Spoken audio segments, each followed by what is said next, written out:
Hey, Soul Survivors. So it is currently 2:22 in the morning, and we are going to talk about insomnia, what it is, and some common tips and tricks to get over it. So, insomnia, common sleep disorder, and it's where a person has trouble falling asleep, staying asleep, or even getting quality sleep, even when they have the opportunity to do so. So, this can lead to daytime fatigue, poor concentration, irritability, so it can affect your relationships and even other problems. So there are different types of insomnia. You have your acute insomnia. This is known as short term.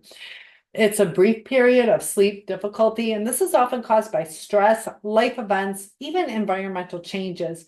Usually lasts for a couple days, sometimes weeks, and goes away on its own. But there is chronic insomnia, and this is the long term, where it occurs at least 3 nights a week and lasts for 3 months or longer, usually linked to an underlying health issue or long-term stress. So if you're struggling over 3 months, 3 times a week, it might be time to kind of get some help with it or utilize some of these tips and tricks. So there are causes. There can be psychological, such as stress and anxiety when you're worrying about work, your finances, relationships, life changes. It can keep our minds active at night and it makes it hard to relax. Anxiety disorders often lead to chronic anxiety, chronic insomnia, as well as the anxiety. Depression, it's both a symptom and contributor to depression. People with depression often experience trouble sleeping or they wake up too early and can't get back to sleep. Also, if you have PTSD, trauma and disturbing memories can interfere with sleep patterns, causing this insomnia. Other mental health disorders like bipolar, schizophrenia, obsessive compulsive disorder can also disrupt someone's sleep. Now, there are also physical causes, conditions like arthritis, back pain, migraines, fibromyalgia. These chronic pains can make it difficult to find a comfortable sleeping position or to stay asleep due to the discomfort. You can also have various health conditions such as asthma, acid reflux, which is also known as GERD, GERD, heart disease, hypothyroidism, Parkinson's, and sleep apnea, where you stop breathing in the middle of the night temporarily. And it can lead to frequent awakenings throughout the night. And menopause, hormonal changes, when our hormones are fluctuating during menstruation, pregnancy, and menopause, especially hot flashes where you wake up in a pool of sweat sometimes, it can interfere with sleep. This is extremely common in women to have these hormonal changes. Also, RLS, known as restless leg syndrome, can cause uncomfortable sensation in the legs, leading to an irresistible urge to move them, and it can prevent restful sleep. There's also environmental causes. Noise, when you live in a noisy environment, such as near traffic or in a loud household, that can make it difficult. Light exposure. I have trouble with this. When there's too much exposure to artificial light, particularly from screens such as our phones, computers, television, and that'll disrupt our body's natural sleep-wake cycle. Blue light that is emitted by these devices suppress melatonin. Our body can actually produce the hormone, and that helps regulate sleep. So try not to go on your phone right before bed. Poor sleep environment. If it's too hot, too cold, or uncomfortable, if your sheets are all bunched up or not quite the right fabric, can contribute to insomnia. Behavioral causes, if you have an irregular sleep schedule, inconsistent bedtime, staying up too late can disrupt your internal clock, which is known as your circadian rhythm. This can make it harder to fall asleep or you start waking up at different times. Substances such as caffeine, nicotine, alcohol, they can interfere with your abilities to stay or fall asleep, especially if it's consumed late in the day or in the evening. Alcohol might make you feel drowsy initially, but it disrupts the deep sleep and leads to frequent waking. Poor sleep habits, using electronic devices before bed, eating heavy meals late at night, or engaging in mentally stimulating activities can hinder your ability to relax and sleep. Shift work, people who work night shifts or rotating shifts often struggle to maintain a regular sleep schedule. Circadian rhythm disruptions, jet lag, such as traveling across time zones, this can throw off your body's internal clock. Delayed sleep phase disorders. Some people naturally have a delayed circadian rhythm, meaning that they feel sleepy much later in the night and have trouble waking up in the morning. Shift work disorder. This is a real thing. Those who work odd hours, they can struggle with insomnia because their work schedule conflicts with their natural sleep patterns. And then you have medications to talk about, such as certain medications like antidepressants, corticosteroids, blood pressure medications, asthma treatments can have a side effect of not being able to sleep well. Some OTC, over-the-counter medications such as decongestants, antihistamines, pain relievers that contain caffeine can also interfere. Substance withdrawal, if you're withdrawing from drugs, alcohol, or even certain medications, can cause sleep disturbances while your body is adjusting. And then there's age. People, as they get older, their sleep patterns tend to change. Older adults often have more difficulty falling asleep and staying asleep, and their sleep may be less deep. Age-related health issues can also contribute to insomnia. There's also genetic factors, family history. Sometimes it can run in families. Research on the genetic basis is still in its early stages, but some individuals may have a predisposition genetically to these disturbances. Other sleep disorders, conditions such as narcolepsy or REM, sleep behavior disorder. REM is rapid eye movement. When we're having dreams, our eyes actually move, and it's a crucial part of our sleep. This can interfere with normal sleep patterns, leading to insomnia. So there are effects on our body, both mentally and physically. You can have a lack of energy, lack of alertness during the day, and this can affect productivity and performance. Lack of sleep will affect your memory, attention, decision-making, even reaction time. So it can be kind of dangerous to drive, operate certain vehicles. And prolonged insomnia can contribute to irritability, anxiety, depression, and even unaliving thoughts in extreme cases. Insufficient sleep impairs the immune system, making you more susceptible to illness. Long-term insomnia can increase the risk of conditions like heart disease, diabetes, and blood pressure. That's why it's so important if you are struggling to find a solution. So how do we treat it? There is something CBT-I, which is cognitive behavioral therapy for insomnia. And we'll talk about how to implement some of these. It's a structured evidence-based program that helps people change their thoughts and behaviors that contribute to the insomnia. And it is considered the most effective treatment for chronic insomnia. So stay tuned, we'll talk about that. Also, medications or sedatives can be prescribed for short-term use, but they're not recommended long-term due to the risk of dependence and side effects. Developing healthier sleep habits, good sleep hygiene can greatly improve sleep.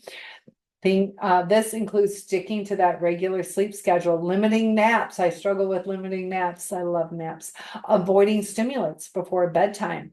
And addressing the underlying medical issues is important. Treat the conditions like pain, anxiety, or sleep apnea.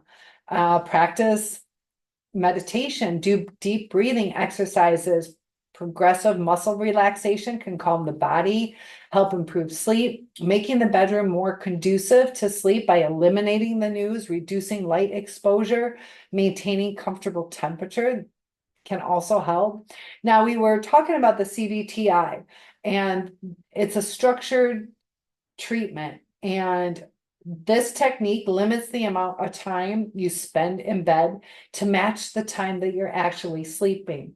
The goal is to consolidate the sleep by reducing the time spent awake in bed. So this is how you do it. If you typically lie in bed for 8 hours, but only sleep for 5, They want you to restrict your bedtime, the time in bed, for 5 hours, and you gradually increase your time by 15 to 30 minutes each week as your sleep efficiently improves. When you're asleep for at least 85% of the time spent in bed, over time, this will improve the quality and duration of your sleep. And you can also do stimulus control. So you go to bed when you feel sleepy. If you can't fall asleep within 15, 20 minutes, 20 minutes, you get out of bed, do something relaxing in another room, reading a book, listening to soft music until you feel tired again. Use your bed only for sleep and then fun time. Avoid activities like watching TV, eating, or working in bed. Wake up at the same time every day, regardless of how much sleep you got the night before. This helps regulate your internal clock. So you might be tired some days, but it's getting you back on track. Cognitive restructuring. Cognitive deals with our brain. So this focuses on identifying and changing negative or unrealistic thoughts that contribute to insomnia. So if you're starting to feel, I'll never be able to sleep, I need exactly 8 hours of sleep, or I'll be exhausted, all these thoughts start going through your head. That can be a self-fulfilling prophecy where it's going to keep you from falling asleep. So this is what we need to do. Write down the negative thoughts you have about sleep. Challenge these thoughts by asking yourself if they're realistic or even if they're helpful. So as an example, you remind yourself that people can function pretty well on less than 8 hours of sleep, or that one night of poor sleep won't ruin your day. So it's just changing your perspective on it. Replace these negative thoughts using more balanced and realistic ones. Even if I don't sleep well tonight, I can still function tomorrow. It will be okay. Relaxing in bed is still helpful for my body. So even if you can't fall asleep, that you're relaxing and utilizing the rest, maybe not sleep, but you can use some relaxation techniques.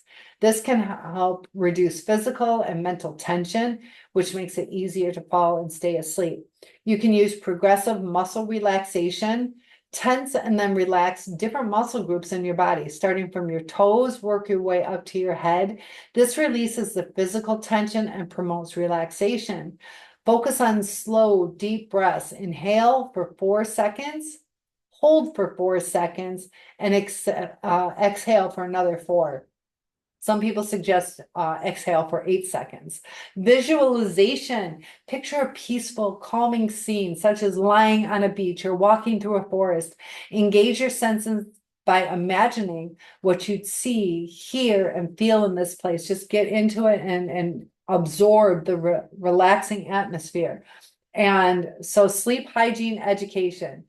This is limiting our caffeine and alcohol. Avoid these in the afternoon and evenings because it'll be more difficult to fall asleep. Go to bed and wake up at the same time every day, even on the weekends. And this will help regulate your body's internal clock, our circadian rhythm. Have that cool, dark, quiet. You can use blackout curtains. That's what I do. White noise machines. I utilize a fan on just on low. Some people use earplugs if necessary. Avoid stimulants before bed. So we talked about, the screen times and the large meals, but also intense conversations. So if there's some pressing, stressful conversations, you might want to have those early in the morning or early afternoon. And paradoxical intention.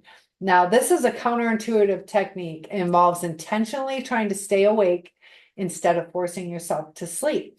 Now, this can reduce performance anxiety around the sleep. So if you're stressed about will I sleep, you're going to stay awake till you kind of need to. When you go to bed, instead of trying to sleep, focus on keeping your eyes open or staying awake for as long as possible. This removes that pressure to sleep and often results in feeling more relaxed and falling asleep naturally. That's kind of comparative to how they say you get up and don't lay in bed for hours at a time, where you kind of remove yourself, take away the stress. Like right now, I don't have to sleep. I'm going to give myself some time, and then you try again. Some people like to keep a sleep diary, helps keep you track of patterns in your sleep behavior and identify factors that can possibly be contributing to insomnia. So each morning, write down when you go to bed, how long it took you to fall asleep, how many times you woke up, how long you were awake during the night, and what time you woke up in the morning. Record any relevant details like naps, caffeine intake, or stressful events that occurred during the day. Review the diary with a therapist or on your own, or I also do one-on-ones. Notice trends, and you can see some areas for improvement. Time in bed restriction. So like we talked about, if you are in bed for 8 hours but only sleep 5, start implementing that. Also, mindful meditation. Sit or lie down, get into a comfortable position, close your eyes, focus on your breath, and if your mind starts to water, gently bring it back to focus on the sensation of breathing, your chest rising and falling, and the sound of your breath. Practice mindfulness regularly can get your mind quiet before bed and reduce anxiety. Scheduled worry time. Now this, what you do is you set aside 15 to 30 minutes earlier in the day to think about any worries or problems. Just kind of chill on the couch or write down what your concerns are, any potential solutions. And when you go to bed, remind yourself, I've already dealt with this and it's time for rest. And how to implement this, start with small changes. It needs to be consistent in your approach. You can even combine techniques, and keep in mind it can take sometimes several weeks to notice significant improvements, but persistent will lead to better sleep quality over time. And there's a lot when it comes to mind over matter, and just relaxing the body and having faith that I'm going to fall asleep. I'm not going to pressure myself. My body will adjust. And if not, watch some more videos of mine. Topic requests are welcome. One-on-ones are available, and I will see you in the next video.